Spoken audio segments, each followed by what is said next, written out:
মধ্যে একটা ক্ল্যাশ ছিল, কারণ তারা ইন্ডিপেন্ডেন্টলি, তারা মুজিবনগর থেকে অর্ডার নিত না, তারা নিজেরাই কি করতো তারা নিজেরাই জানে। বলেছি যে তারা ইন্ডিয়ার কন্ট্রোলে ছিল। আর মুজিবনগরের কাহিনী, মুজিবনগরের যে মুক্তিযুদ্ধ, এটা মুজিবনগর হেডকোয়ার্টার আন্ডারে, জেনারেল ওসমানীর আন্ডারে আমরা করেছি। আর আমি বললাম তো, যুদ্ধের সময় আমি ফ্রন্টে ছিলাম, ভিতরে কি হয়েছে অত কিছু জানি না। এসব পরবর্তী কাহিনী, যে মুজিব বাহিনী, কাদেরিয়া বাহিনী, এরা mostly they were political forces, political ইন্টেনশনে তাদেরকে ব্যবহার করা হয়, এবং তার কমান্ডে ছিল, কন্ট্রোলে ছিল ভারতীয় বাহিনী। এখন এবং তারা এই বাহিনীটা বিভিন্ন জায়গায় ডাকাতি, ধর্ষণ এইসবের সাথেও জড়িত ছিল, এগুলো কি সত্য? শুনেছি আমি এসব ব্যাপারে জানি না, শুনেছি, কারণ তাদের কাছে হাতিয়ার ছিল, করতে পারে। এবং শুধু যে কাদেরিয়া বাহিনী, মুজিব বাহিনী করেছে না হয়, অন্যান্য মুজিব বাহিনীর, মানে অন্যান্য মুক্তি বাহিনীর মধ্যে ছিল, সবাই হাতিয়ার সারেন্ডার করে নাই, ওনার রেখে দিয়েছে। এসব নিয়ে অনেক, মানে অন্য বাহিনীরাও করতে পারে। তো সেটা আমি অত ডিটেল জানি না। এখন যে তুমি প্রশ্ন ছিল যে কাদের সিদ্দিকের রোলটা, শুনেছি 15ই আগস্টের পরে তার পার্সোনাল একটা লয়ালটি ছিল শেখ মুজিবের প্রতি। সে নাকি ইন্ডিয়াতে ভাইগে যায়, সে কিছু একটা মানে প্রতিবাদ করার চেষ্টা করছিল, প্রতিহত করার চেষ্টা করছিল, সাকসেসফুল হয় নাই। সে মানে কয়েক বছর ইন্ডিয়াতে থেকে আবার চলে আসছে। He is a very controversial character. এবং যুদ্ধের পরে রেস করছে, কি ঘটনা ঘটেছে এটা সবাই জানা, বিহারীদেরকে নিয়েছে, কি ব্যানার্জি মারছে, ইটস এ দুঃখজনক কাহিনী। ধরেন আপনাকে যদি জিজ্ঞেস করি যে কাদের সিদ্দিকী এই যে আর্মি স্টেডিয়ামে যে মানুষগুলোকে মানে বন্দুকের এই যে বেয়নেট দিয়ে গুটিয়ে তারপরে মারলো, চোখ উঠিয়ে ফেললো, এটার জন্য কি তার বিচার হওয়া উচিত না? মানে সেটা তো দেশ, তখন তো যুদ্ধ চলছিল না। আমি যা কাহিনী শুনেছি, আমি তো এগুলো চোখে দেখিনি, এগুলো কাহিনী ছবিও দেখেছি। কাদের যে স্টেডিয়ামে যে ঘটনা ঘটছে, it's recorded international, everybody knows.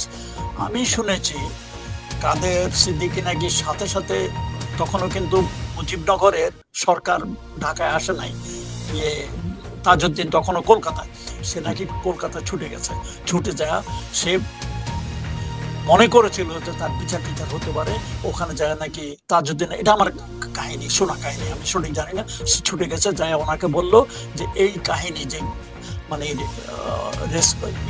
স্টেডিয়ামে যে ঘটনা ঘটছে, এটা যেন জনসম্মুখে না আসে, এবং এটা যেন কোনো বিচার টিচার না ঘটে, নাহলে কিন্তু আমার আন্ডারে এখনো অনেক সৈন্য সামন্ত আছে, আমি গন্ডগোল করতে পারি। চিন্তা করে তখনকার সিচুয়েশন বাংলাদেশে ফ্লুইড, এখনো কোন দিকে ঘটনার মোড় নেয় বলা মুশকিল।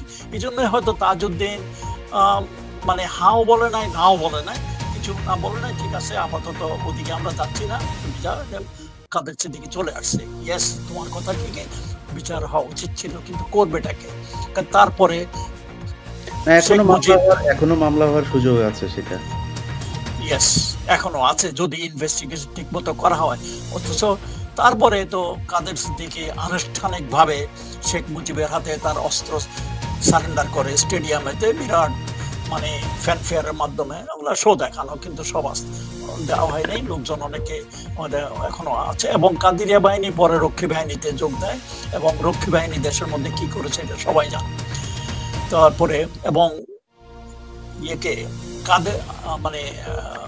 কাদের সিদ্দিকীকে তোমরা যারা টাঙ্গাইলের গভর্নরও বানানো হয়েছিল বাকশালের আন্ডারে, আনফরচুনেটলি সেটা তো আর হয়নি। তো তারপরে তোমার প্রশ্ন কি ছিল? স্যার আমি ডিরেক্ট একটা প্রশ্ন করি স্যার, আমি জানি না প্রশ্নটা আপনাদের জন্য। কাদের সিদ্দিকীর কথা বললাম তো, সে ওই তার রোল ছিল যুদ্ধের সময়, পরবর্তী পর্যায়ে 25 মানে 15ই আগস্টের পরে সে ইন্ডিয়াতে ভাইগা যায়, গন্ডগোল করার চেষ্টা করলো, কিন্তু কোনো ইফেক্টিভ কিছু করতে পারে নাই। তারপর দেশে চলে আসে, এখন তো রাজনীতি করতেছে। আচ্ছা স্যার, আমি মানে প্রশ্নটা আপনার জন্য বিব্রতকর হবে কিনা জানি না, তারপরে প্রশ্নটা করে ফেলি, আমি আপনার কাছে উত্তরটা চাই আর কি। অনেক মানুষ এই প্রশ্নটা বিভিন্ন জনকে করে, অনেকের মাথায় আসে। এই যে 15ই আগস্টের ঘটনা, আপনার সাথে আমার দীর্ঘদিনের পরিচয়, আমি জানি যে আপনার রোল কি ছিল। আজকে যা বলেন এগুলো অনেক আগেও আমাকে বলেছেন, যে ওই ঘটনার সাথে সরাসরি আপনার মূলত দায়িত্ব ছিল যে রেডিও স্টেশনটা দখলে নেওয়া এবং সেটার নিয়ন্ত্রণ রাখা। যারাই ঘটিয়েছে, যেভাবেই ঘটেছে, আপনি ওইটার পার্ট। কখনো মনে হয়েছে যে এই শেখ হাসিনা এবং শেখ রেহেনা, এই দুইটাও সেই দিন মানে নাই হয়ে যাওয়াটা মানে উচিত ছিল, এরকম মনে হয়েছে স্যার কখনো? নিচ্ছি। এখন দেখো, সেদিনের ঘটনায় 32 নম্বরে কি হয়েছে আমি সেটা বলেছি, কিভাবে যে লোকজন মারা গেছে, মারা পড়ছে সেটা আমি বলেছি। একটা কথা, সবাই বলে যে মুজিবকে হত্যা করা হয়েছে, হত্যা করা হয়েছে, এবং শেখ হাসিনা যে বিচার করেছে ওই হত্যার বিচারে করেছে, কিন্তু আমি বলি না, মুজিবকে কেউ হত্যা করেনি। মুজিবের মৃত্যু মুজিব নিজেই ডেকে এনেছে।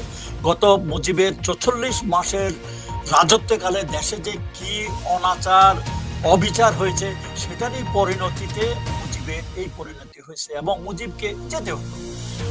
আরেকটা জিনিস, সেদিন মুজিবকে হত্যা করার প্ল্যান ছিল কি না ছিল সেটাও আমি সঠিক জানি না, কিন্তু পরবর্তী পর্যায়ে বলছি, আগে রশিদের বক্তব্যে বোঝা গেছে যে তাকে ওখান থেকে অ্যারেস্ট করে নিয়ে এসে পরে সামারি কোর্ট মার্শাল করে ওর মাধ্যমে তার এক্সিকিউশন করার হয়তো ওদের প্ল্যান ছিল। তবে এটা সত্য, মুজিবকে জীবিত রেখে কোনো পরিবর্তন তখন আনা যেত না। মুজিব যেরকম শক্তিশালী, তার আন্ডারে যেসব বাহিনী টাইনি যেরকম কাজ করতেছিল, তখন মুজিবকে জীবিত রেখে কিছু পরিবর্তন মানে আনা সম্ভব ছিল না। এটা অনেক মানে সিভিলের লোকজন অনেকেই আমাদের কাছে এটা বলেছে যে মুজিবকে যেতে হতো। তবে যেভাবে মুজিব মারা পড়ছে দুঃখজনক ভাবে, আমিও দুঃখিত যে এইভাবে আমরা মুজিবের যাওয়াটা কেউ কল্পনা করে নাই, বা মুজিবের বাসায় যেসব লোকজন মারা গেছে বা অন্যান্য টার্গেটে যেসব মানে যারা লোকজন মারা গেছে তাদের কোনো পলিটিক্সের সাথে কোনো যোগাযোগ ছিল না, এর জন্য আমরা দুঃখিত।